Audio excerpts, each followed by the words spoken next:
सुभाषित, इस वाक्य से हम सभी परिचित हैं। सुभाषित का अर्थ है अच्छी कही हुई बातें, और इनके पर्यायवाची शब्दों में अमृत वचन, नीति वाक्य या सूक्ति भी आते हैं।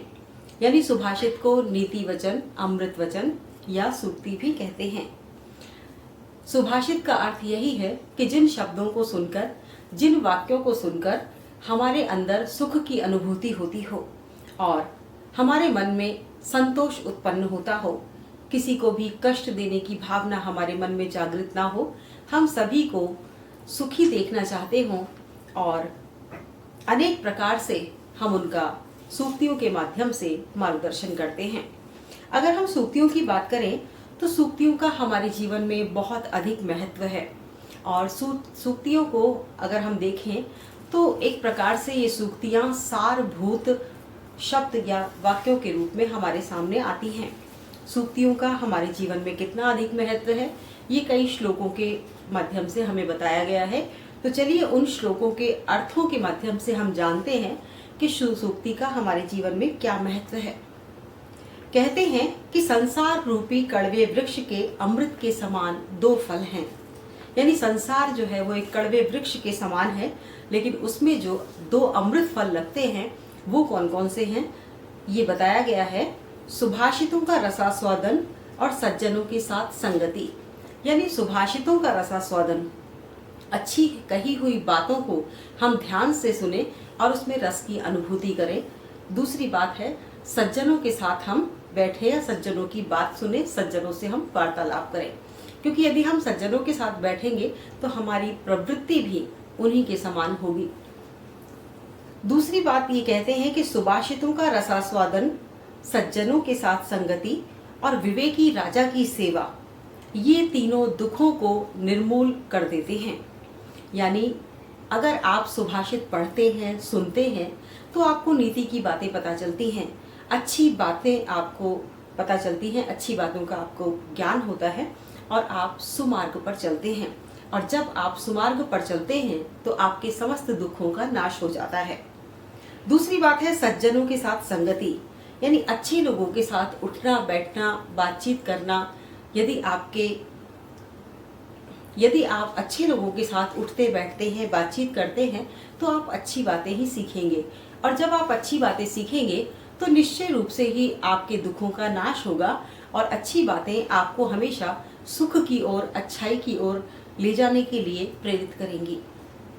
इसके बाद कहते हैं कि विवेकी राजा की सेवा, हमें ऐसे राजा की सेवा करनी चाहिए जो कि कर्तव्य अकर्तव्य के बीच की स्थिति को समझ सके कि उसे क्या करना चाहिए, क्या नहीं करना चाहिए, इसका वो पूर्णतया विवेक रखता हो। उस राजा की सेवा करने से ही हमें लाभ होता है, क्योंकि उसके व्यवहार से हम भी अपने व्यवहारिक जीवन को नियंत्रित करते हैं और उसे समझते हैं। अब आगे बताते हैं कि सुभाषित गीतों से और बच्चों की क्रीड़ाओं से जिनका मन नहीं बिंधता है, यानी जिनका मन इन बातों से विरक्त रहता है, वह संसार से मुक्त हैं या पशु हैं। इस श्लोक के अर्थ में यही कहा गया है कि जो नन्हे मुन्ने बच्चे होते हैं, निर्विकार, उनकी क्रीड़ाओं से वो जब खेलते रहते हैं, हंसते रहते हैं, खिलखिलाते रहते हैं, तो हम सभी को एक प्रसन्नता का अनुभव होता है और हम बहुत ही आनंदित होते हैं। यदि कोई व्यक्ति उनकी बाल क्रीड़ाओं से सुख की अनुभूति नहीं करता है, तो निश्चित रूप से समझ लीजिए कि वो इस संसार से विरक्त है, या फिर उसको कुछ भी मालूम नहीं चल रहा है, पता नहीं चल रहा है, या फिर उसे कोई अनुभूति नहीं हो रही है और वो सुख प्राप्ति की उस अनुभूति से बिल्कुल विरक्त है। इसके बाद कहते हैं कि गंदगी से भी सोना और बालक से भी सुभाषित ग्रहण कर लेना चाहिए। यहाँ बात आती है एक अच्छी चीज को हमें किस प्रकार से ग्रहण करना चाहिए और श्रेष्ठ चीज को कहीं भी त्यागना नहीं चाहिए। कहते हैं कि गंदगी से भी सोना उठा लिया जाता है। यदि सोना किसी प्रदूषित स्थान पर भी पड़ा हुआ है, तब भी हम सोने को त्यागते नहीं हैं और सोने को हम उठा लेते हैं, क्योंकि किसी भी प्रदूषित स्थान पर पड़े होने पर भी सोने के गुण समाप्त नहीं होते और सोना उतना ही पवित्र और उतना ही निर्मल होता है। इसीलिए हम सोने को कहीं भी त्यागते नहीं हैं। इसी प्रकार से अच्छी बातें यदि हमें बड़े सज्जनों के मुंह से सुनने को मिलती है, संतों के मुंह से सुनने को मिलती हैं, तो हम ग्रहण करते ही हैं। किंतु यदि हमें एक बालक के मुंह से भी अच्छी बातें सुनने को मिलती हैं तो हमें अवश्य ही ग्रहण करनी चाहिए। इसके बाद कहते हैं कि सुभाषित की प्रशंसा करने के लिए 4 पद्यों का जो ये सारांश है उसको ये 4 पंक्तियों में व्यक्त करते हैं और कहते हैं कि इस असार संसार में सुभाषित रसास्वादन ही अमृत के स्वाद के समान है। कहते हैं कि अमृत प्राप्ति की लालसा हर किसी को रहती है। प्रत्येक व्यक्ति चाहता है कि उसे जीवन में अमृत की प्राप्ति हो और वे अमृत के रस का रसास्वादन कर सके।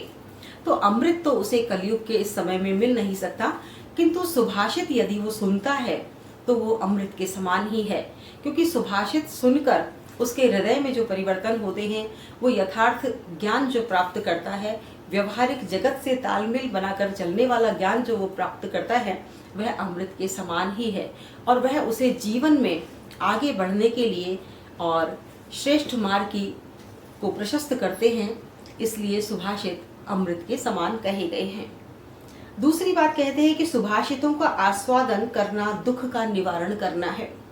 हमारे जीवन में अनेक प्रकार के दुख आते हैं, तकलीफें आती हैं, समस्याएं आती हैं, किंतु अनेक सुभाषितों के माध्यम से यह बताया गया है कि हमें उन समस्याओं का सामना किस प्रकार से करना है, हमें अपने दुखों का निवारण किस प्रकार से करना है। तो अगर हम सुभाषितों को सुनते हैं तो निश्चित रूप से हमारी समस्याओं का समाधान होता है और हमारे दुखों का निवारण भी होता है।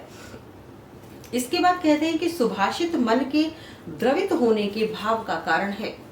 हमारे मन में अनेक प्रकार के भाव जागृत होते रहते हैं, जैसे कि ईर्ष्या, द्वेष, अनेक प्रकार की दुर्भावनाएं। किंतु जब हमारे मन में कोई ऐसी भावना घर कर जाती है जिससे हमारा मन पिघल जाता है, हमारा मन द्रवित हो जाता है, तो हमारे अंदर सकारात्मक भाव उत्पन्न होते हैं, जैसे दया, करुणा आदि भाव।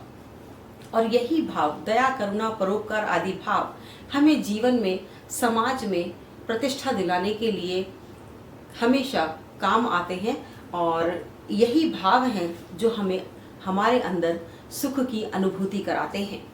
तो कहते हैं कि सुभाषित जब हम पढ़ते हैं तो हमारे मन में दया, करुणा इत्यादि भाव उत्पन्न होते हैं और हमारा हृदय द्रवित हो जाता है। इसके बाद कहते हैं कि चौथी बात है, सुभाषित यदि स्वीकार करने योग्य हैं तो बालक से भी ग्रहण कर लेनी चाहिए।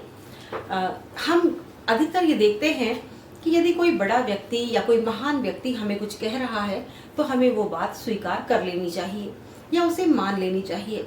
लेकिन यहाँ पर एक दूसरे दृष्टिकोण की बात कही गई है कि कौन कह रहा है आपको ये सुनना जरूरी नहीं है, बल्कि ये देखना जरूरी है कि वो क्या कह रहा है, कौन क्या कह रहा है।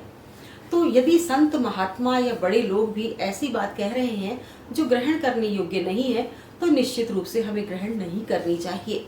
और यदि एक बालक जो कि अभी बहुत ज़्यादा जानता नहीं है या बहुत ज़्यादा उसका अनुभव नहीं है, किंतु एक अच्छी बात वो कह रहा है, सुभाषित कह रहा है, जो हमारे जीवन में परिवर्तन ला सकते हैं, जो हमारे जीवन को सुखद बना सकते हैं या हमारे जीवन में एक बड़े परिवर्तन का कारण बन सकते हैं, तो ऐसी किसी अच्छी बात को हमें जरूर स्वीकार लेना चाहिए। कभी कभी ऐसा होता है कि बहुत छोटी छोटी सी बातों को हम भूलते जाते हैं या हम उन्हें छोड़ देते हैं, त्याग देते हैं। हम बड़े बड़े स्तर का ज्ञान प्राप्त कर लेते हैं, किंतु एक सामान्य सी बात हम समझ नहीं पाते। और कभी कभी एक छोटा सा बालक भी हमें एक सामान्य सी बात को समझा देता है। तो इसीलिए कहा गया है कि सुभाषित हमें जहाँ से भी प्राप्त हो हमें ले लेने चाहिए। यानी नीति की बातें, ज्ञान की बातें, अच्छी बातें हमें जहाँ से भी मिलती हैं हमें वहीं से ग्रहण कर लेनी चाहिए। तो ये है सुभाषित का अर्थ और सुभाषित का महत्व।